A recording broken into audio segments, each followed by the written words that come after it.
All the love in the world is right here among us. So we must choose what our hands will do. These words get inside of you, or they have for me. I've been hearing them over and over in the last couple weeks. Where there is misery, let us bring them relief, and surely we can change. Surely we can change something. Love is something you do. Like the song and the pictures we saw, they chose what their hands would do. We are called to this, and we heard Taylor's message, and something inside said, this is right, this is good. But how do we move from loving our neighbor as an abstraction to loving our neighbor as a reality? Truly going and doing likewise, bandaging wounds and pouring oil and wine. Cornel West, in his convocation to Gordon College, delivers these great lines about loving your neighbor. He says, I was talking to my fundamentalist brothers and sisters, and they came up to me and said, Brother West, I think sometimes you're a little too loose with the text. And he says, well, I don't want to get in that theological discussion right now, but I am a fundamentalist about one crucial line in the text. Love thy neighbor as thyself. I can't quite say it as good as he can, but love thy neighbor as thyself. Now that is a fundamentalism that we can and should be about. Unfortunately, in our culture, it seems that we're more at home with space and distance than neighborliness, more comfortable with absence than presence.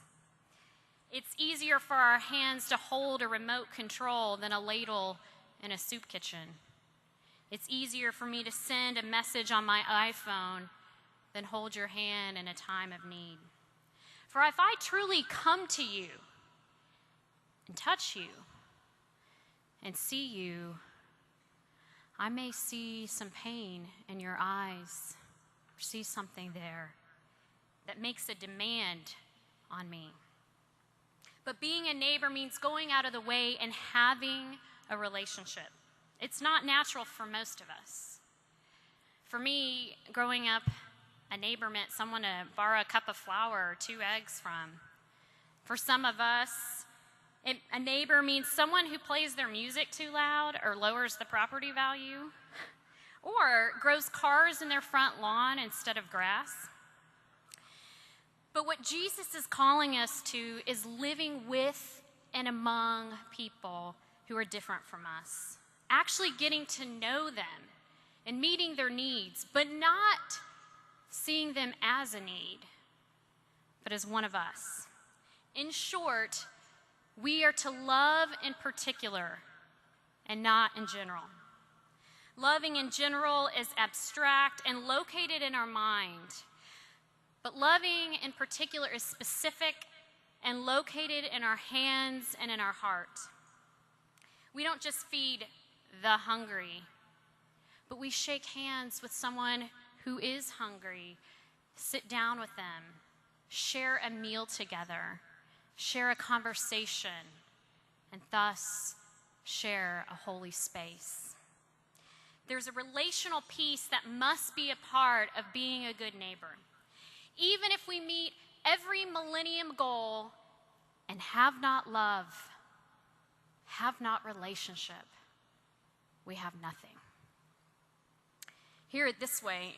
In Dostoevsky's masterful novel, The Brothers Karamazov, the father Zosima, respected elder of the town monastery, tells this story about a doctor who says it this way: I love humanity, but I wonder at myself.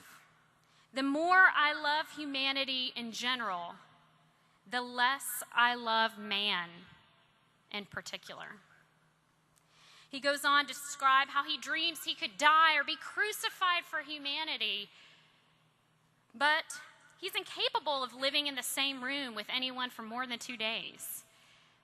Or if someone takes too long over their dinner or has a cold and keeps blowing their nose. He concludes with this: The more I detest men individually, the more ardent becomes my love for humanity. We can relate to that. How do we move from loving in general to loving in particular? In some ways, I think this is good news.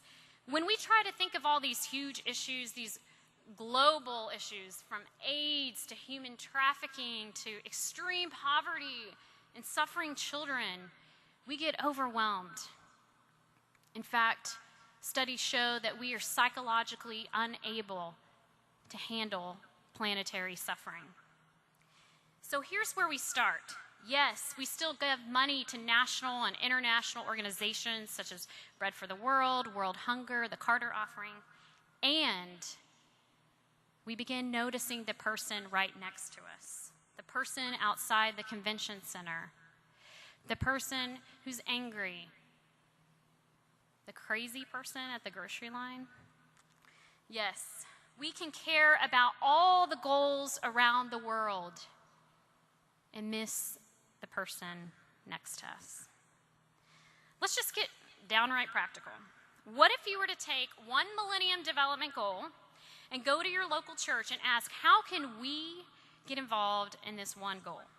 For example, the first one, to eradicate extreme poverty and hunger. Again, that's an abstraction in here. But here's how one church did it. They bought a house in a lower income neighborhood and began to have neighborhood meals. They began to eat together. And they filled hungry stomachs and formed meaningful relationships. Now, granted, we can't be a neighbor to everyone, but we can to someone. In fact, loving in particular calls us to a someone, not everyone. This should, on the one hand, bring relief, and on the other hand, be challenging because it calls us to be specific. We need to start somewhere. Even if it's getting out your calendar and one Saturday a month, I'm going to go to the soup kitchen or the homeless shelter, the gospel mission, or wherever it is in your town. I close with the final words of Father Zosima and Brothers Karamazov. Active love is about labor and fortitude. And just when you see with horror that in spite of all your efforts, you're getting further from your goal and not nearer, at that very moment, I predict that you will reach it and behold clearly the miraculous power of the Lord, who has been all the time loving and mysteriously guiding you. In other words, because of God's grace and the work of our hands, surely we can change. Surely we can change something. Amen.